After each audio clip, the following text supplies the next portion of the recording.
Hello, I am Beck, and today I will be drawing a D&D character based on the roll of the dice.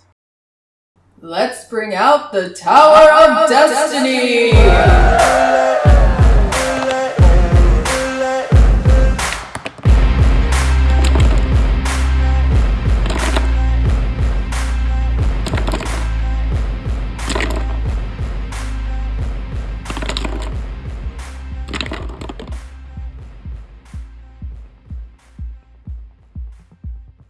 So we have an Aarakocra who's multi-classed as a monk wizard. That's pretty cool. So Aarakocra are bird folk type people. The official description says that from below, Aarakocra look like large birds and are thus sometimes called bird folk, obviously. Only when they roost on a branch or walk across the ground is their humanoid nature clear. Standing upright, Aarakocra are typically about 5 feet tall, which is not that tall. I am taller than most Aarakocra. I always pictured them as being really tall, massive creatures, but I guess I was mistaken. They have long, narrow legs that taper to sharp talons. Feathers cover their body, and their heads are also avian, often resembling those of parrots or eagles. So today I decided to make mine an Australian bird. It's a pink cockatoo. They have really nice colouring, so I was inspired to do one like that, especially with the sort of monk wizard vibe. I wanted something a little different to your standard eagle. Eagles look a lot more like, I don't know, barbarian warriors, just exclusively fighting types, but this one is a little bit more of a mystical nature, so I wanted to make it a bit different and a bit fun. Special traits for Aarakocra include flight, talons, and wind caller. So because of your wings you have flight, which seems pretty obvious. It's usually a flying speed equal to your walking speed, and you can't use flying speed if you're wearing medium or heavy armor. It doesn't really say if it means you can't fly. I think it's sort of up to the DM to determine how heavy your armor is and whether you would be able to take flight in it versus whether it would just slow you down. I know a lot of DMs struggle a lot with Aarakocra and Owlin types because they can fly, which can often mean a strange advantage in a lot of situations, especially if you rely on your surroundings being part of the challenge of combat. For example, if you're on lava or you wouldn't be on lava, you would be avoiding the lava, but if there are platforms or you're on a tower or anything where falling is an issue, obviously Aarakocra can just fly. But the other half of that is that flying opponents are really easy to hit in terms of projectile weapons and arrows and javelins and that sort of thing. They sort of stand out, so you can't hide. I don't know if there's a mechanic for that that officially says you can't hide while you're flying, but it seems pretty obvious that if there's nothing to hide behind, then you're right out there in the open. And also, if the rest of your party are falling and you're the only one who survives, it does make for a little bit of a depressing gameplay afterwards. So I don't think Aarakocra have a particularly ridiculous advantage in being able to fly, but yeah, it depends on the DM and what they want to do. With talons, you have talons you can use to make unarmed strikes, so it's very similar to claws. The strike deals 1d6 plus your strength modifier in slashing damage. So that's instead of the standard bludgeoning for an unarmed strike. And then of course wind caller, I think you get that at the 3rd level, and you can cast the gust of wind spell with this trait. And it's pretty cool. You can't use it super often. I think it's like once every long long rest. I really can't talk today, although can I really talk ever? Not really. So the gust of wind spell is a line of strong wind, 60 feet long and about 10 feet wide, that blasts from you in a direction you choose for the spell's duration, which is a minute, which is a long time in battle. And each creature that starts its turn within that line of gust must succeed a strength saving throw or be pushed 15 feet away from you in the direction of the wind. So that's pretty good to get people off your back, to get people away from you.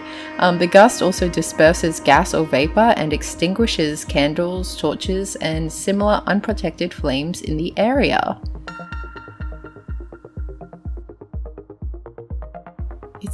It's interesting to have a monk wizard multi-class. I never really thought about combining those two, but it is kind of a best of both worlds situation if you want to be a proficient spellcaster who has ties to magic but also want to be a fighter. Usually wizards are the squishy guys who stand back from the fight and don't necessarily get super involved in it because they're busy casting spells like firebolt and stuff, but they can't really take a hit, so they don't run into the fray usually. Whereas a monk, they are all about the fight. They have this thing called ki, which is spelled Ki, and it kind of works the same way that spell slots do. So where a wizard would have a certain number of spell slots and they can use their prepared spells and cast spells, as well as the cantrips where you can use them as much as you want. A monk has certain moves and actions that they can do if they spend a key point. So for example, there's Flurry of Blows. Immediately after you take the attack action on your turn, you can spend 1 key point to make 2 unarmed strikes as a bonus action, so you kind of get to attack 3 times. There's another one called Patient Defense, where you spend 1 key point and take the dodge action as a bonus action on your turn. And Step of the Wind, you can spend a key point to take the disengage or dash action as a bonus action on your turn, and your jump distance is doubled for that if you take Step of the Wind. Now looking at our abilities here, we have a character who is not particularly strong, which makes sense. This is a small character and they primarily like to fly, which means they wouldn't want to be carrying heavy things, and they probably wouldn't be very good in a situation where you need to push a boulder somewhere or push yourself through a small hole in a wall or something like that. Most things requiring strength, I don't think Aarakocra is particularly suited to that, unless you get the stats for it and then just make them seem very beefy and burly. But this one, no, this one is a -1 less than average, which I think would be more common among this race. For dexterity, we have above average with +1, which makes sense. They have talons that kind of work like hands on instead of feet, and then they also have hands, and so I think that they would be skilled in that, especially in the monk area where they have a very strong connection with their body. I think that helps as well. With constitution +1, I think maybe this comes from for this character, let's call them Sammy. Sammy has a +1 to constitution, and I think that's come from the, again, monk training. I keep leaning really heavily on the monk. I'll get to the wizard in a minute. In the monk training, they would have to probably meditate in a way where they're connected with their body, maybe flying for days and days on end and embracing the pain, the sort of pain of exercise that you get where you sort of like feel the burn. I think they did a lot of that in their training. So they got a little bit of a boost in their constitution. For intelligence, this is where the wizard comes from. This is all the wizard stuff. So I think this is a character who really loves to read and learn, and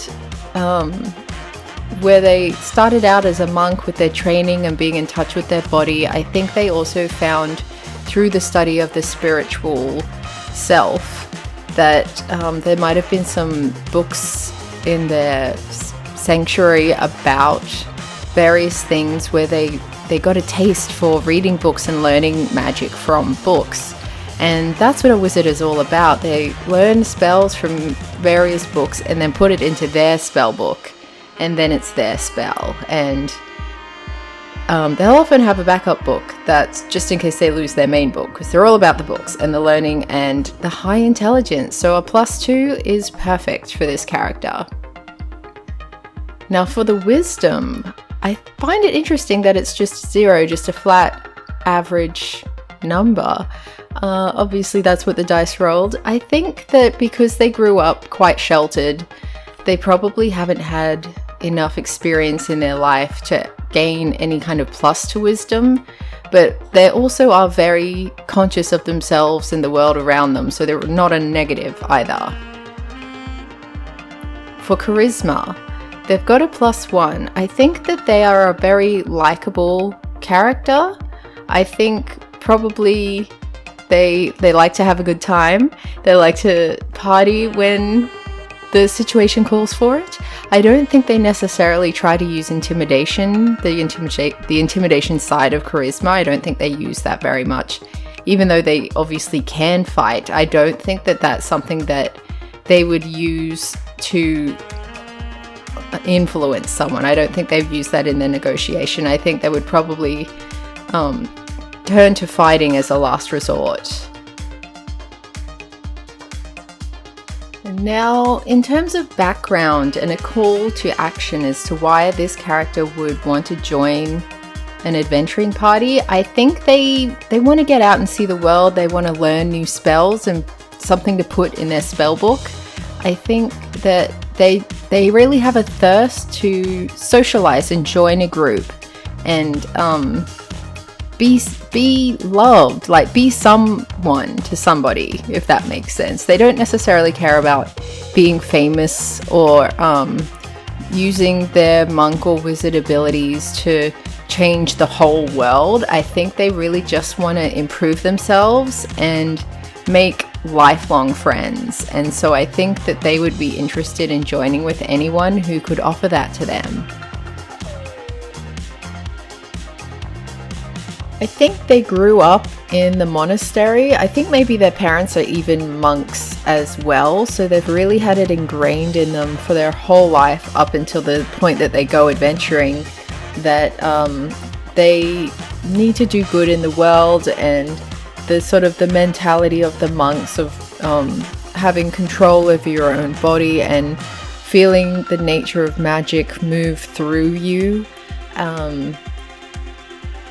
I don't think that they've had very much trauma in their life, and I don't know how they will handle it when they actually have to fight big bad scary things. That's, to be seen. And isn't that half the fun of D&D? Getting to roleplay a character who should be able to deal with the big bad monsters, but totally has a meltdown, possibly during the fight, maybe afterwards. The reality of fighting crazy beasts isn't really the same as when you imagine it from a monastery where it's safe and you're learning to fight in a very controlled environment. But yeah, this is Sammy. What do we think of them? Sorry about the end there where I lost the footage of the final render where I was doing the shadowing and stuff, so I used the time-lapse footage, which doesn't show me changing brushes, and it often looks like nothing's happening. Hopefully it doesn't happen again, but we'll see, because I am not that great at technology stuff. I'm alright. Whatever. Thanks for watching. I hope you enjoyed this video. If you did, please like and subscribe and comment. It means a lot to me, and it's nice to know that people appreciate what I'm doing. Have a great week, and I'll catch you next time.